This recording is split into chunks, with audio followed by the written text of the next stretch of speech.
Good afternoon, brothers and sisters. Today is Saturday the 9th of May. I hope you're all doing well. Hope you've had a good week. Sorry it's taken me a while to get another video done and posted. These things happen. Life takes over. But here's a new one for you today. So I hope you enjoy it. I hope that you learn something new that you don't already know. Today's lesson is going to be on the Book of Jeraneck. Now, if you are in the Restoration movement and you don't know what the Book of Jeraneck is, this is why I'm giving this video. Okay? The Book of Jeraneck,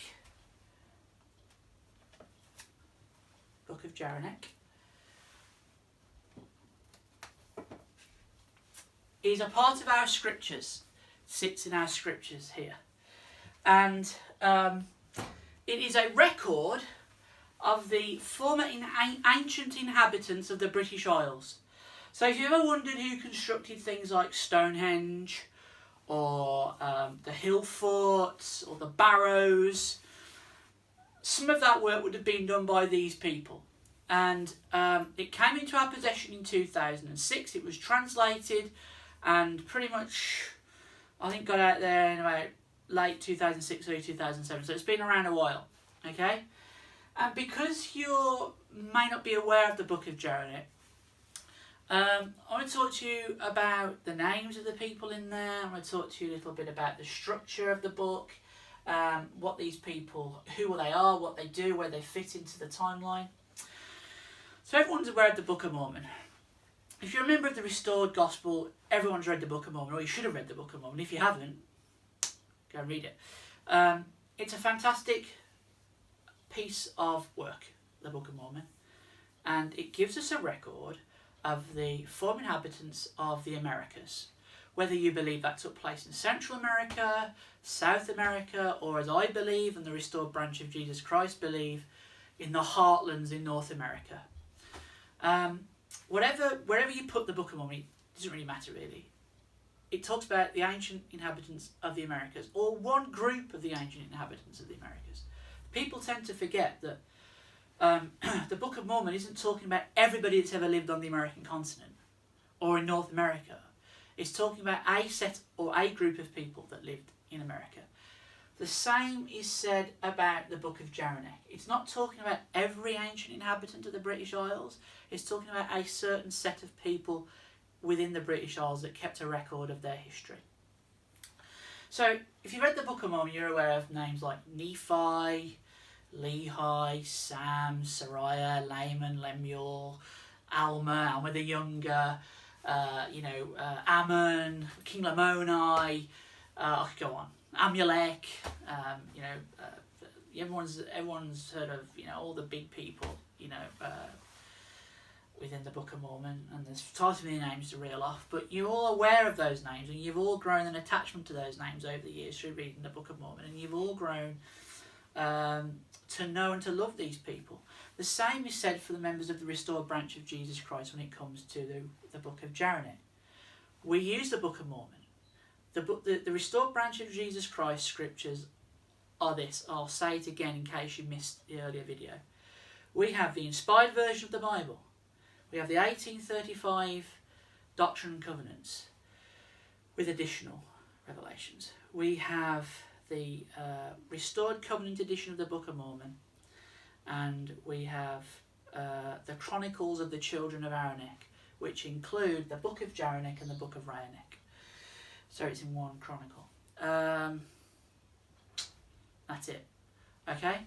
So the Bible, Doctrine and Covenants, Book of Mormon, and then, of course, the added scripture of the Book of Jeraneck. Now, the Book of Jeraneck timeline runs pretty concurrent to the timeline of the Jaredites, and they die out roughly the same time the Jaredites do. I mean, they might last for another 50 or 100 years longer, but the timeline's pretty concurrent with the Jaredites, so it's not a Nephite timeline, it's a Jaredite timeline. The people in the Book of Jeraneck came from they lived in around about the Tower of Babel, and the first prophet we hear about in the Book of Jeraneck is this guy here, Jeraneck. Jeraneck is the father of the nation. The people are referred to as the children of Jeraneck. Everybody that comes through his lineage is referred to as the children of Jeraneck, and they lived around the area of the Tower of Babel. Jeraneck was told one day by God to go to the tower to preach to the people at the tower what they were doing was wrong and they needed to come back to the Lord, or the Lord would punish them and confound the languages. He is also going to see friends who are nearby, and those friends happen to be the brother of Jared. They talk with the brother of Jared, and they decide to go with the brother of Jared, their friends, to the tower together to preach. And they split off into different parts of the city, and that's when the calamity happens.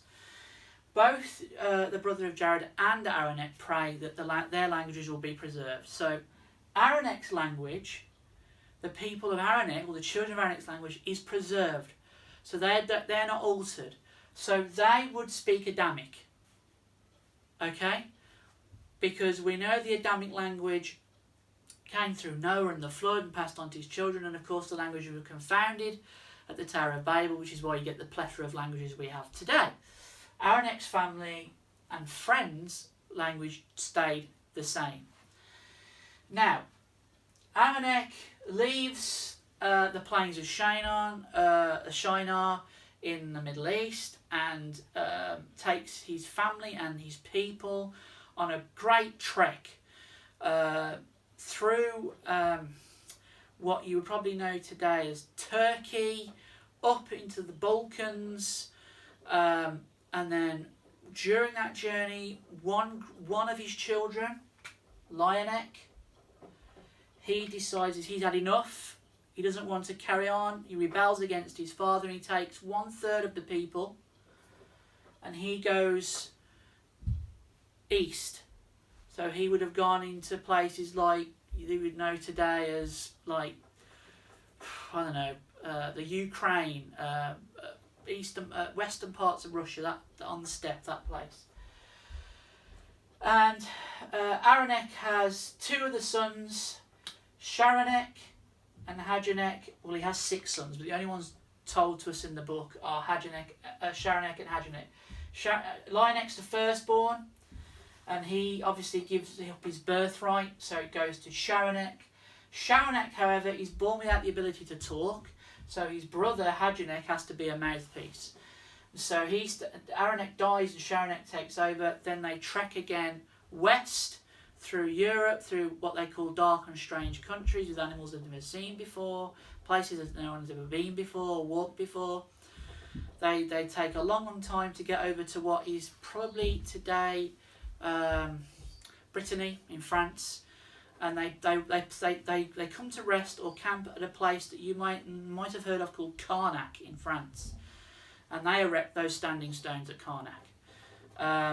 Before the standing stones, there was a forest, and they used the trees of that forest to cut down and make ships, and they erect the stones as a memorial to the wood that they took, or the trees that they took, and they line them up perfectly to represent the trees they took and used to make the ships to travel across the Channel to England. The basic story is they come to France. The Lord tells them to prepare ships. The Lord appears to them, to the people, so that they know who he is. Of course, this is before he's born, so this is a pre-birth Christ, just like he appeared to the brother of Jared on the mountain when he saw his finger and then of course showed himself to him. So that happened to the people in Karnak in France.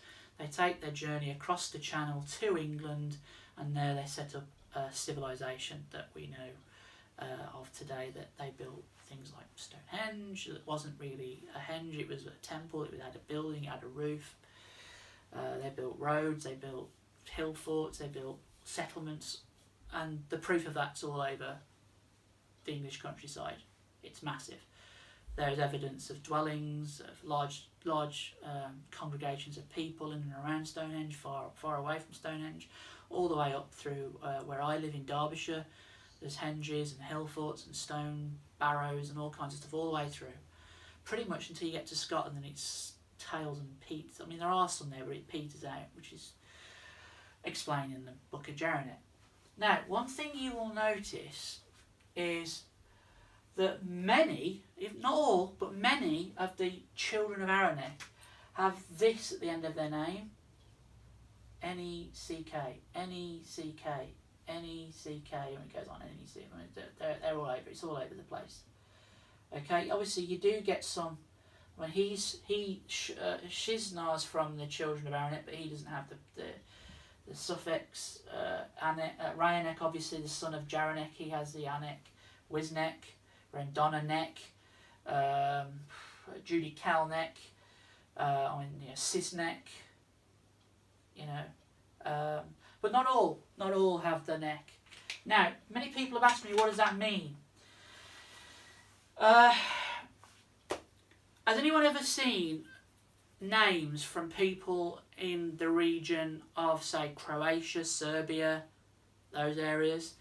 They have like very, very, very similar sounding names at the end, like let's say some like Djokovic, Modric. That's just a few. I mean, there are lots. They have this Chilic. They have this sounding at the end of their name. I think that is a throwback or a remnant of this. Now, I have been led to believe that the neck at the end of the name is like a title. Their names really are Ara or Jara or Lion or Shara or Hadja or Aaron or Raya or Wisna or Judikal. This here is a definition of where they came from, who they are. It's a family name, it's a heritage name. It's a title they put on the back of their names to make them stand out. It's a title they put on the names so that people know who they are. Now this would explain why some of them, such as Siznar, don't have the neck. Maybe through his family line they decided to drop that. Isnar, for instance, doesn't have the neck. So it's not like the Book of Mormon.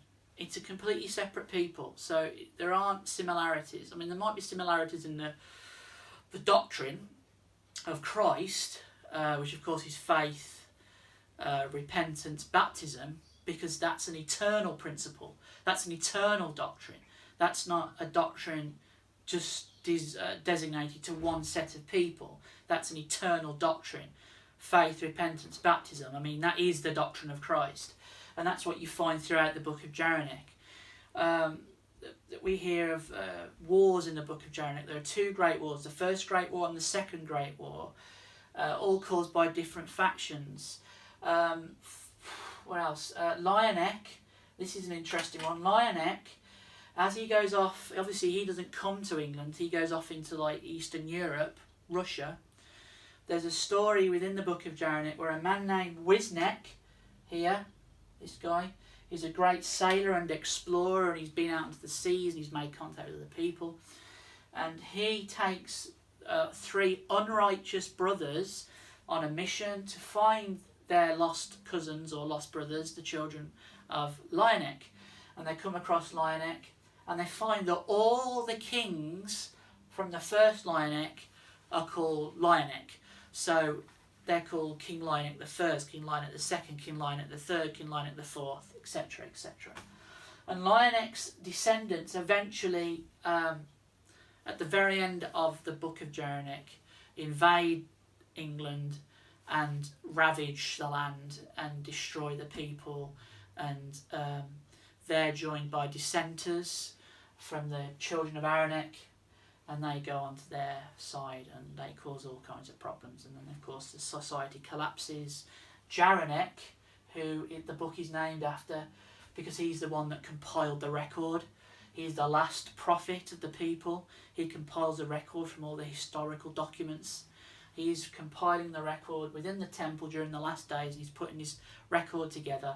That's why it's called the Book of Jeraneck. It's a little bit like a Moroni, I suppose.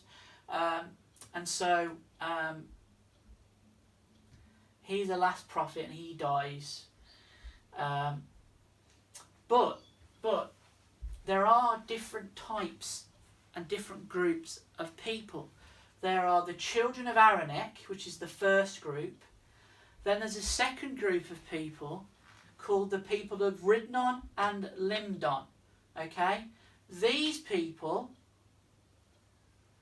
now they came from the tower and their language was changed. Their language was cursed. And we find out more about these people in Jeraneck's record in the Book of Jeraneck, which is a brand new book, which is a couple of years old, that's been stuck that's now in the scriptures. We find out where they came from, and Hajanek, it's not. It's Hajanek, Mismanek, and Shinar, three righteous brothers, go to find the people of Ridnon because they've been led there by the Lord, and they come across this people in the north countries. When they say the north countries, it's around the Derbyshire area in the peaks. They come across these people, and they're a totally different people. They're a priestly people. They keep a lot of records, whereas the children of Jeraneck didn't really keep records to start with.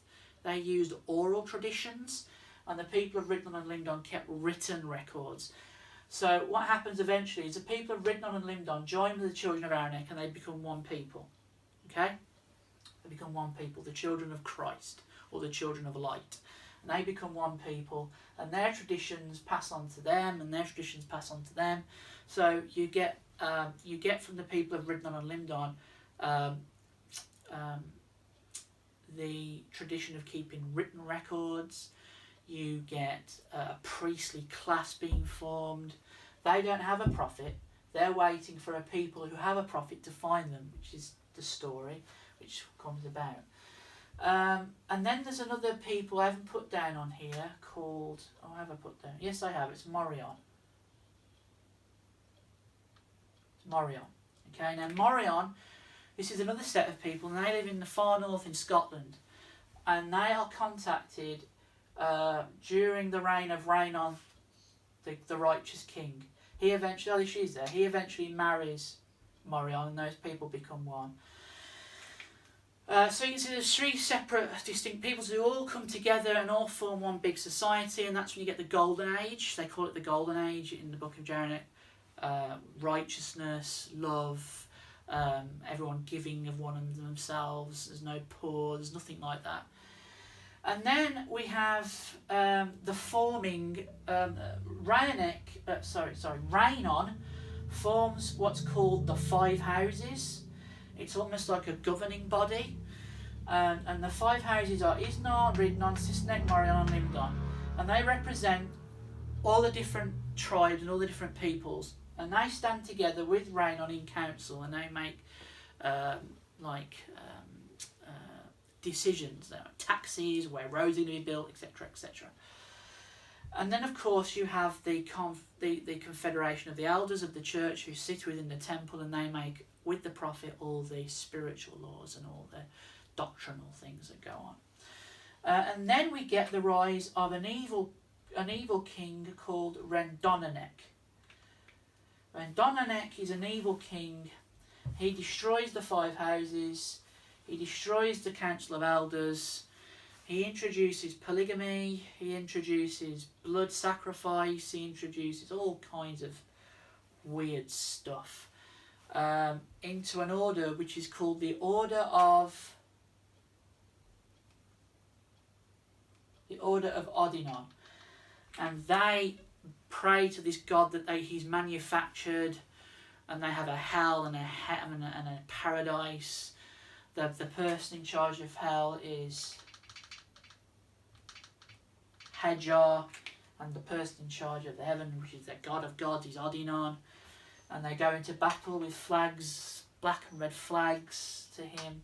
And then that's when the Second Great War comes, and that's when they call it the harvesting of souls.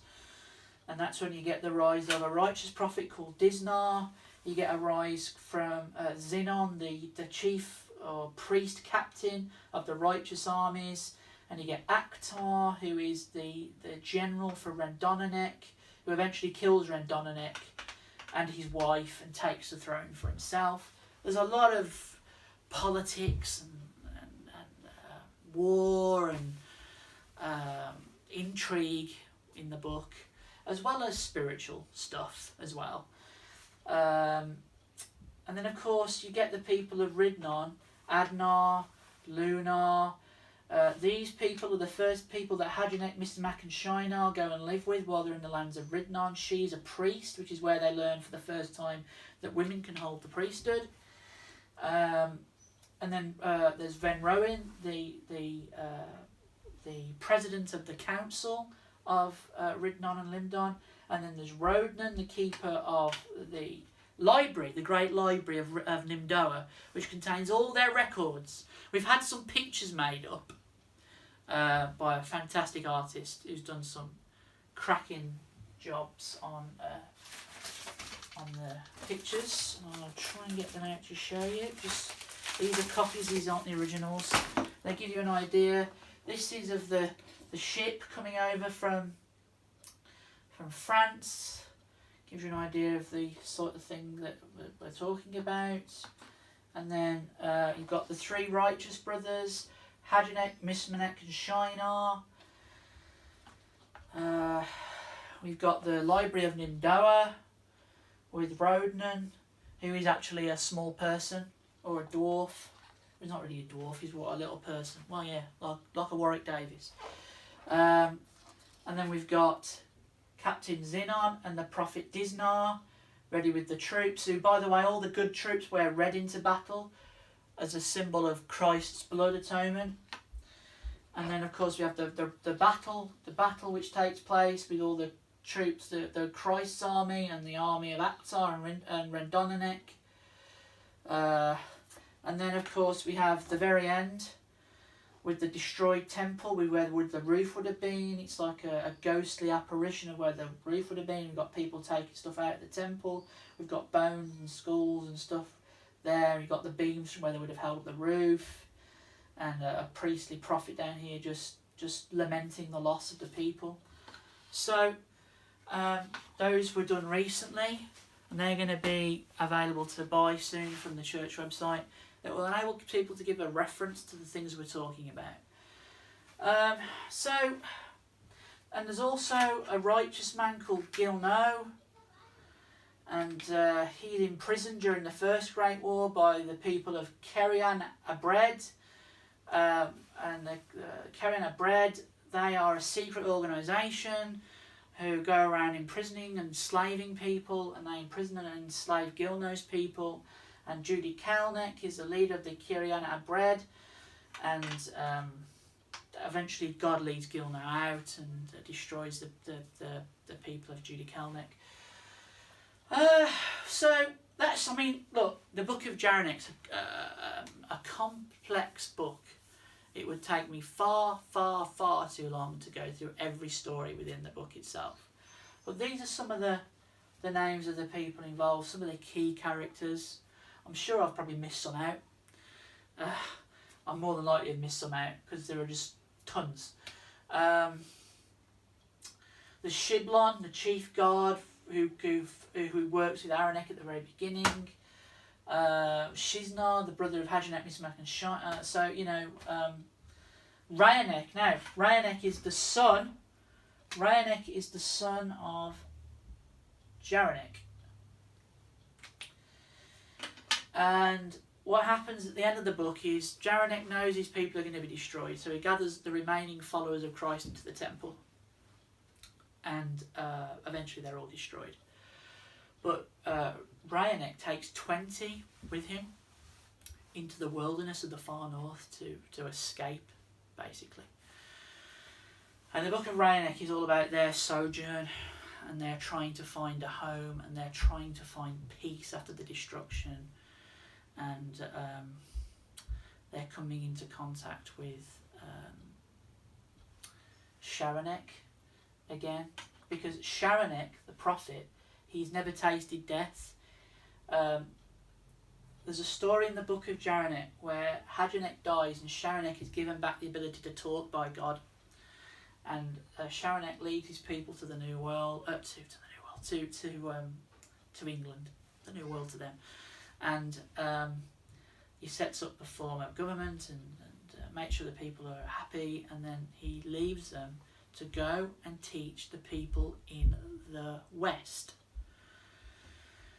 And so they erect a big stone in his honour.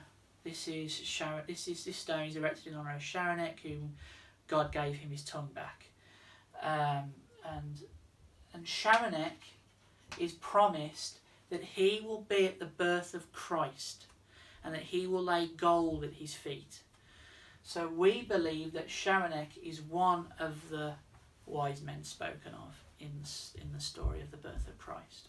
One of, because we don't know how many there were. I'm also convinced that at least some Nephites were there at the birth of Christ, but that's a whole other story. So Jeraneck, the Book of Jeraneck was given to us in 2015. Sister Annette Barber, who now is no longer with us, sadly, she passed away.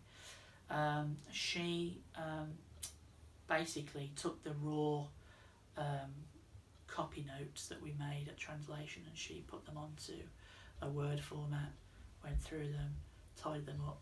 She did an amazing job, and she will, for that job alone, she will be forever remembered. She did a fantastic job at getting that right. And then, of course, we had it published with the Book of Jeraneck in the Scriptures. So it now sits at the back of the Book of Jeraneck. Sits at the back of the Book of Jeraneck. So I've tried to give you some kind of overview about the Book of Jeraneck. Some people involved, some of the societies that are involved, some of the people, some of the wars. It's a complex book. If you haven't read it, I would encourage you to read it, to pray about it, and to receive a testimony of it. People scoff, people pour scorn, people laugh, people pick, but they did exactly the same with the Book of Mormon when that came out. The faithful read it and were convinced by the Spirit that it was true, and the same is true for the Book of Jeraneck. The same is true for any book that comes forth in the light of Christ. We have to be willing to read, ponder and pray about it and put it to the test. And that's all we ask people to do, is to read it, ponder on it, and then pray to the Lord God and ask him if these things are true. And if you go with a sincere heart, wanting a proper answer, you will have an answer to the question. And he will tell you that it is a true book. So that's it really. I don't know what else to say about the Book of Jeraneck. You can get a PDF copy from the church. Just email me and let me know you want a copy, and I'll sort something out for you. We're in the process at the moment of tidying it up a little bit. At the moment it appears in the Scriptures in like column form, with a lovely picture at the front of Jeraneck. But we're thinking of changing that a little bit and tidying it up and changing the headings a little bit. The text will stay exactly the same. It's just the way it's laid out. And as soon as that's done, we're going to go for another print run, and we're going to print some new Scriptures and hopefully make those available for people to purchase on the website. But that's a future project we have in mind, and that's one we're working towards right now. If you have any questions about the Book of Jeraneck, or about the Chronicles of the Children of Jeraneck, is what we've been asked to call them by God. The Chronicles of the Children of Jeraneck, which include the Book of Jeraneck and the Book of Jeraneck. If you have any questions, sincere, honest questions about the book, or about the people in the book, please email me. I'm more than happy to answer those questions. This book is special to us. Okay? It's as special to us as the Book of Mormon. Okay? We do not want to get into fights and arguments about this book. If you don't believe it, you don't believe it. If you don't want to believe it, then don't believe it. If you want to sincerely find out, you can do. But no one's forcing you to do anything. It's here, it's available, you can read it. I would encourage you not to get any copies off the internet, because the copies you get off the internet that are free are all rubbish. They've been changed and altered and tampered with. Don't ask me why, they just have. The only real copy you're going to get is through us. So please come and ask us for some more information if you want to. That concludes my lesson for today. I hope you've enjoyed it. I hope you've learned something new that you didn't already know, obviously, because not many of you know about the Book of Jeraneck or the Chronicles of the Children of Aaron. So I hope you've learned something new, and I'm more than happy to answer your questions. Now, my next lesson is going to be on the Doctrine of Christ. I touched on it a little bit today. And I'm going to talk to you about the Doctrine of Christ, and we're going to use the Book of Mormon, we're going to use Doctrine and Covenants to prove a point in the next lesson. I'm hopefully going to bring that to you sometime next week. I hope and pray I'm able to do that, and we can get you that lesson. So, one last look at the board. That's it. If you want to take a screenshot, it's entirely up to you. And I hope you enjoyed it, and I'll see you again soon. Take care of one another. Look after one another. These are really, really stressful days. Crazy, stressful, some might say nefarious times we're living in. But I want you to know that the Lord is always there for you. Just reach out your hand and ask for His, and He will be there to take hold of it. Be prayerful. Be mindful of the Spirit. Do what is right. Keep in touch with loved ones and family, because there's nothing worse than being out of touch with people. And do what you know to be right. And I know that the Lord will be with us and bless us, and we'll all be back to normal very soon. So I'll see you again soon. Take care. God bless, and have a good one. Bye-bye.